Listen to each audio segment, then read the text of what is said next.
Have you ever wondered what might be hidden behind the closed doors of a seemingly peaceful home? In a small house tucked away in Oklahoma City, a chilling discovery shattered that illusion. A body was found buried beneath freshly laid cement. The victim, a devoted wife, a beloved teacher, who had vanished without a trace. But who killed her? And why this story will peel back every layer of cement and tile to reveal the full, harrowing truth, leading you step by step through a gripping criminal investigation. Stay with us. This is only the beginning. On April 12th, 2024, a 911 call rang out from house number 37 on Maple Avenue in Oklahoma City. A friend of the missing woman had detected a strange odor rising from the newly tiled floor. When patrol officers arrived, they immediately sensed something was wrong. A section of the floor had recently been redone, the cement still slightly cracked and not fully dried, and a putrid stench wafted up from the gaps between the tiles. Lieutenant Davis, head of the city's homicide division, ordered the scene sealed off. Flashing police lights reflected off the windows, casting flickering light across the pale face of Matthew Carter, the husband, the homeowner. He stood in silence, hands in his pockets, staring at the floor as if it were merely a stain to be cleaned. But to the investigators, it was something far more ominous, a warning, a crime scene steeped in cold calculation. Forensics arrived on site with chemical leak detectors and thermal cameras. All instruments pointed to one spot, beneath the newly laid tiles. Something was wrong. The area gave off an abnormally low heat signature compared to the rest of the floor. A cadaver odor detector confirmed the worst strong positive readings for decomposing biological matter. Lieutenant Davis ordered the forensic team to begin lifting the tiles one by one. The clinks of hammers and chisels echoed with a chilling finality. Beneath the last tile was a thick, 5-centimeter layer of cement. When a flashlight shone over it, small cracks began to emerge. A technician pressed gently against the surface. The cement split open, revealing a patch of decaying human flesh. The stench was unbearable, thick, suffocating. A woman's body was uncovered, curled into a fetal position, her brown hair matted with mortar and sludge. The forensic team documented the scene female, approximately 30 years old, about 5 feet 5 inches tall. Her face was frozen in terror. Her left hand clutched a scrap of fabric. Her right hand reached outward, as if she had tried to fight her way out before being buried alive. Matthew Carter was immediately taken into custody and brought into the interrogation room. His eyes were vacant, his lips curled into a faint, unreadable smile.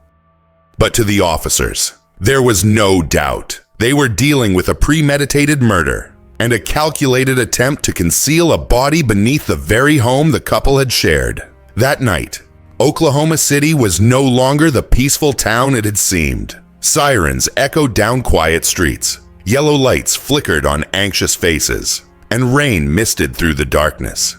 In the heart of the homicide unit, one question loomed above all: who buried this woman beneath her own floor? And why it was a question that would lead them into a shadowy abyss, one only the cold, focused beam of forensic science could hope to illuminate.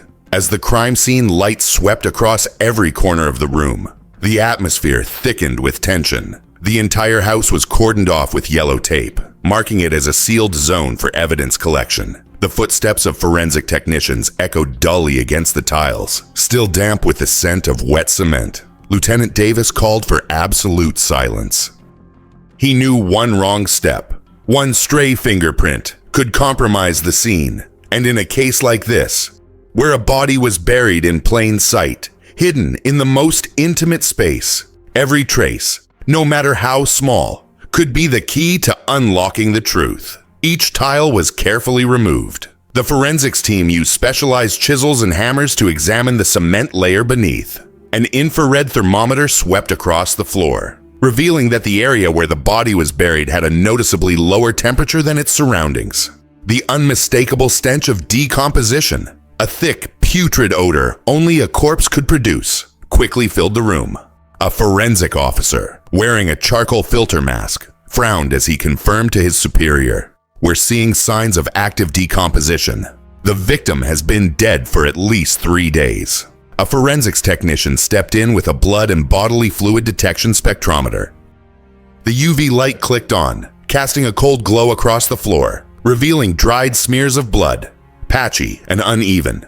Silent witnesses to a violent struggle. Swabs were taken using sterile cotton buds, each sample carefully sealed in evidence tubes for DNA testing. Lieutenant Davis examined every detail. He spotted a jagged crack running from the corner of the wall to the center of the tiled floor. A clear sign of rushed, unskilled work. Someone had tried to bury a deadly secret in the dead of night.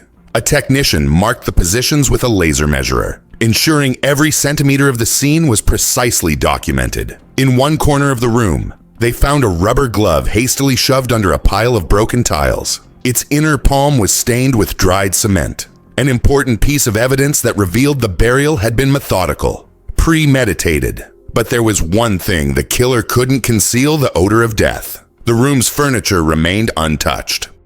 A worn-out armchair, a dim desk lamp, everything sat in silence, as if holding back the truth. But beneath the floor, the young wife's corpse was screaming out the truth no one could ignore. Lieutenant Davis ordered the forensics team to photograph the entire scene. From wide angles to tight close-ups, every crack, every shard was documented. He knew that even in an ordinary room, darkness could hide things only forensic lights could reveal. Finally, the body of Sarah Carter was lifted from the concrete. In the body bag, her matted brown hair was still visible, her lifeless face pale and sunken. As the gurney rolled forward, the entire room fell into a heavy silence. All eyes turned to the black bag, bearing witness to a sentence already passed. That night, Oklahoma City remained still. But for the investigation team, the real case was only beginning. Beneath those tiles lay the blood-soaked warning of a crime that demanded justice. Immediately after the body was recovered, the Oklahoma City Police Department activated its Forensic Identification Division. Lieutenant Davis ordered fingerprint, DNA, and missing persons checks. They needed to know who the victim was and why she had to die like this. Under the harsh lab lights, every wrinkle on the lifeless face was illuminated. A technician scanned her fingerprints using a digital stylus. Less than 30 minutes later, the system confirmed an exact match: Sarah Carter, 32 years old, elementary school teacher at Maple Leaf School, Oklahoma City. Records showed Sarah had no criminal background, was active in community work, and beloved by her students. Her colleagues described her as dedicated and kind.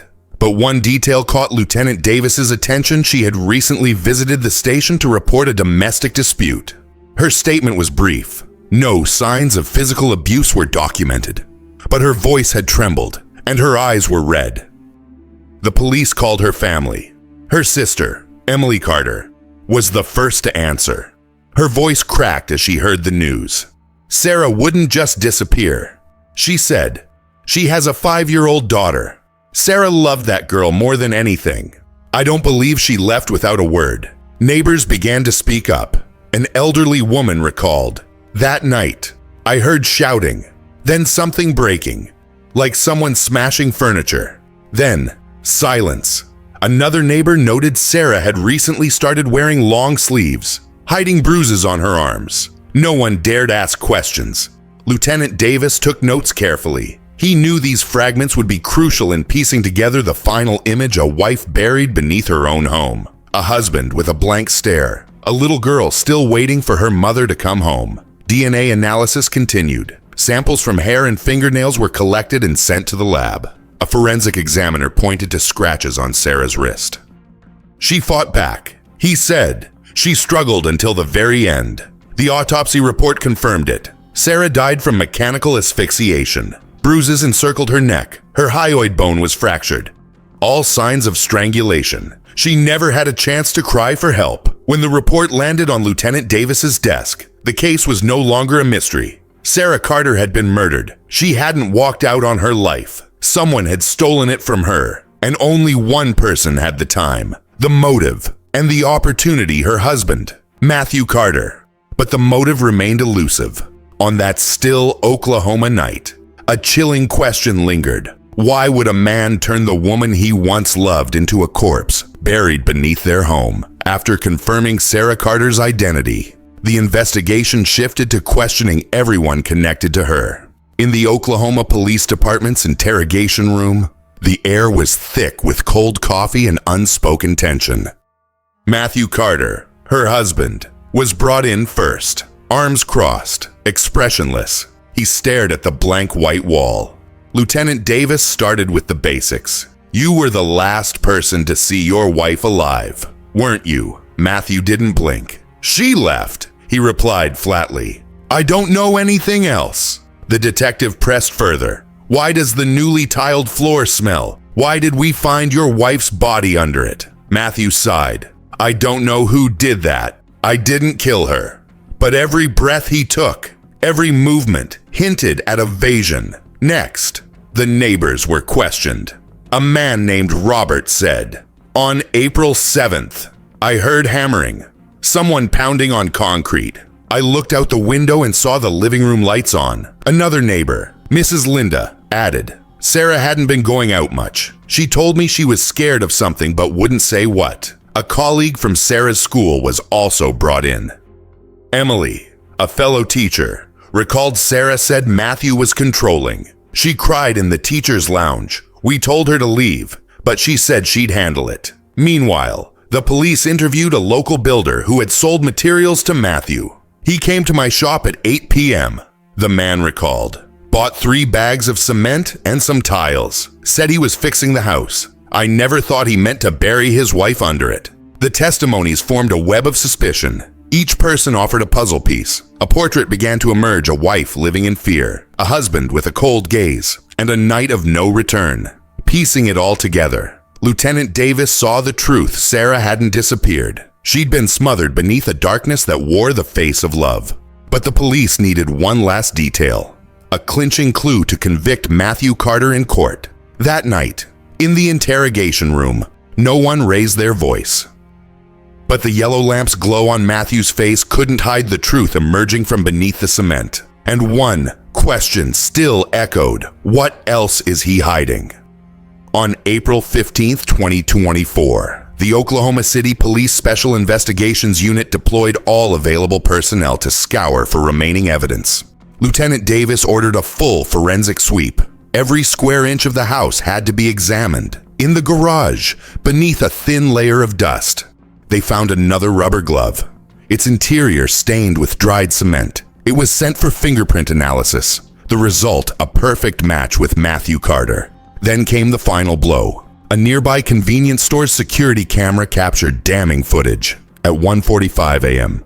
on April 7th, Matthew Carter was seen dragging a large black bag from the back of his pickup truck. Though the lighting was dim, his face was clearly visible under the store's outdoor lamp. The bag was later confirmed to be the one used to wrap Sarah's body.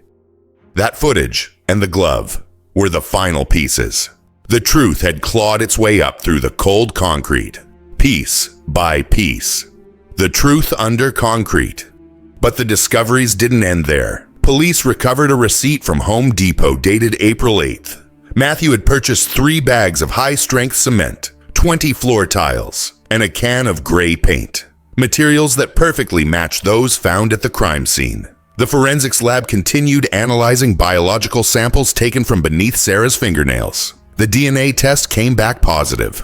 Matthew's skin cells were found under her nails. It was undeniable Sarah had fought back in her final moments, clawing at anything she could reach, including the man who killed her.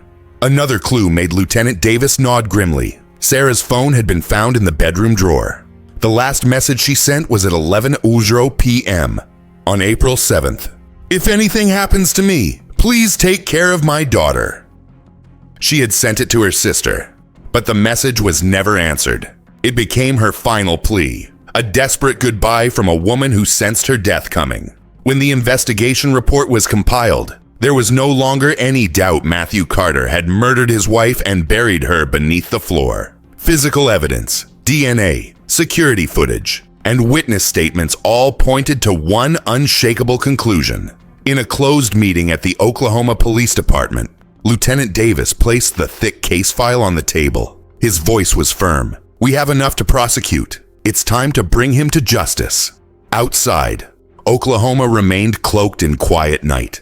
But inside the hearts of the investigators, a fire had been lit. This time, no layer of concrete would bury the truth. On April 16, 2024, Matthew Carter was officially arrested and charged with first-degree murder. He was brought into the main interrogation room. The harsh white light fell directly onto his pale face and unreadable eyes.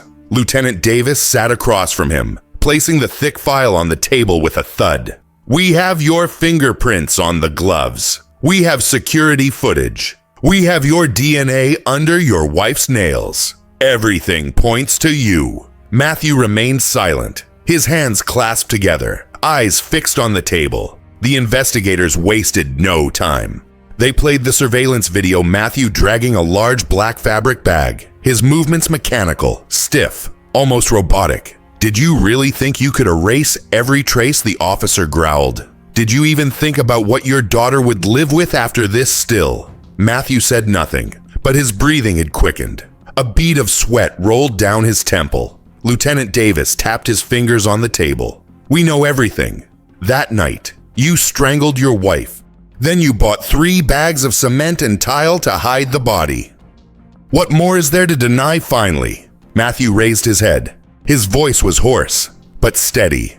"I just wanted her to shut up. She said she'd leave me. I couldn't take it." A cold confession. Devoid of remorse, not a single tear. The forensic report confirmed it. Sarah died from mechanical asphyxiation. Her hyoid bone was fractured, matching Matthew's method. The puzzle pieces all fit. The man Sarah once trusted had become a remorseless killer, willing to bury not just her body, but their shared life under a slab of silence. Lieutenant Davis recorded every word. His voice was resolute. "Based on your confession, we are charging you with first-degree murder. Do you understand the consequences?" Matthew didn't respond. He only lowered his head. Once the interrogation ended, the case file was sent to the district attorney's office. Inside it, irrefutable evidence, fingerprints, DNA, witness statements, surveillance footage, and Sarah's final message. Together, they formed a case with no escape. That day, Oklahoma's skies were still, but inside the city, a storm had begun to rise. Sarah Carter, a wife, a mother, had died in terror, and Matthew Carter would now face the full weight of justice, with no road left to run. April 17, 2024. The attempted escape. At dawn on April 17th, the Oklahoma City Special Response Unit received a tip. Matthew Carter was preparing to flee the city, but he was too late. The manhunt was triggered immediately.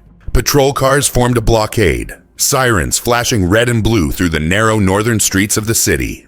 Officers were stationed at every exit route. Lieutenant Davis, speaking through radio comms, ordered, "He doesn't leave this city. Unit 1, move in from the west. Unit 2, check every street. Tighten the net." Matthew was driving a silver pickup truck, weaving through back roads, desperate to evade capture. But the contain and push strategy closed in on him like a steel vise. At 10:45 a.m., his truck was intercepted at intersection 27. Sirens blared. Officers pounded on the vehicle. Matthew refused to exit, his eyes wild with panic. Over the loudspeaker came the command, "Matthew Carter, you are surrounded. Exit the vehicle immediately. Hands where we can see them." 1 tense minute passed. Finally, he opened the door. He stepped out slowly, hands raised. His expression was blank. The officer moved in, cuffing him in one swift, practiced motion.